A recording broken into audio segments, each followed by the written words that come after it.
This holiday, I thought I'd do something a little different and cover something that probably not as many people have made videos on. Rather than making a video on straight-up Christmas or events relating to it, I'll be doing a video on the winter solstice, the shortest day of the year in the Northern Hemisphere, which usually falls on December 21st. And since I've been talking about Native American tribes before Columbus, I'll focus on what they did to mark and celebrate this day.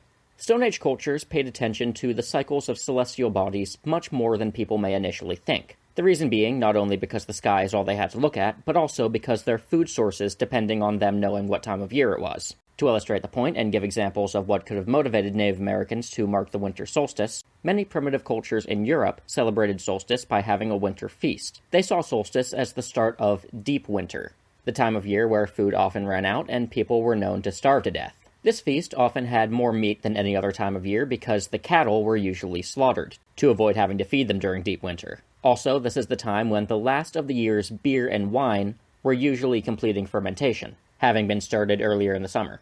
Adversity breeds innovation, and so it's not surprising that many primitive cultures accurately tracked the path of the sun during winter solstice and marked it by erecting large feats of engineering to it, before modern science and technological advances came to be. One of these monuments in North America is the Great Serpent Mound in Ohio.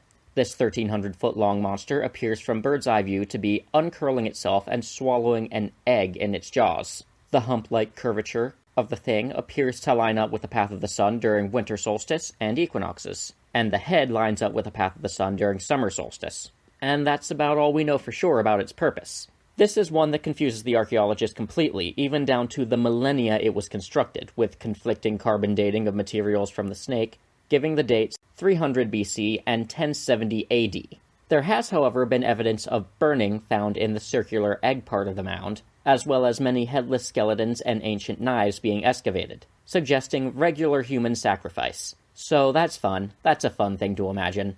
It is expected, however, to soon join Stonehenge, the Pyramids of Giza, the Great Wall of China, and the Taj Mahal on the list of officially recognized World Heritage Sites. So that's pretty neat. Another solstice marking structure from prehistoric Native Americans is a series of 5-sided mounds around the area of Georgia, Alabama, North Carolina borders, arranged in a triangle formation, such that 2 of the sides make perfect north-south lines, and the hypotenuse marks the path of the sun during winter solstice. Archaeologists and anthropologists can't figure out much more about when or why the mounds were built. There are some Native American cultures that still today celebrate holidays based on the solstice. One of them is the Zuni tribe, a subset of the Pueblo peoples. Their traditional calendar is divided into 2 seasons, winter, which begins at the winter solstice, and summer, which begins at the summer solstice. And their holiday marking the winter solstice is called the Shalako ceremony. It is a celebration that involves ritual dressing up like gods and other mythological figures from their culture, as well as dancing and feasting. After the gods and their councils have paraded around, the Shalako, the messengers of the gods, arrive each year. New homes are built specifically for the purpose of housing Shalako during the ceremony. The people who present themselves as Shalako are to dance around while carrying huge, intricate costumes which include a large mask on top of a wooden pole, the pole being concealed by a large cloak. These large costumes take 3 people just to control them all night long during the dancing. When the ceremony is done, they retire to their quarters and later depart. The ceremony traditionally celebrates the tribe's emergence from the underworld into the earth. The Shalako themselves, as mythological figures, I think somewhat physically resemble the Yei spirit's tall, slender appearance from Navajo spirituality, and it makes sense that these cultures would influence each other because of their geographic closeness to one another. Another tribe in the southwest that still today celebrates a winter solstice holiday tradition is the Hopi. They have a holiday called Soyaluna.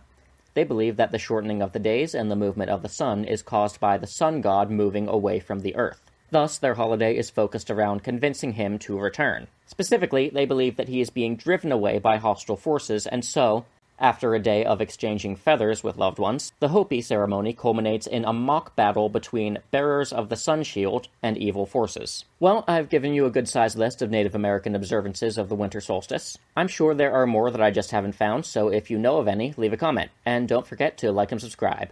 See ya!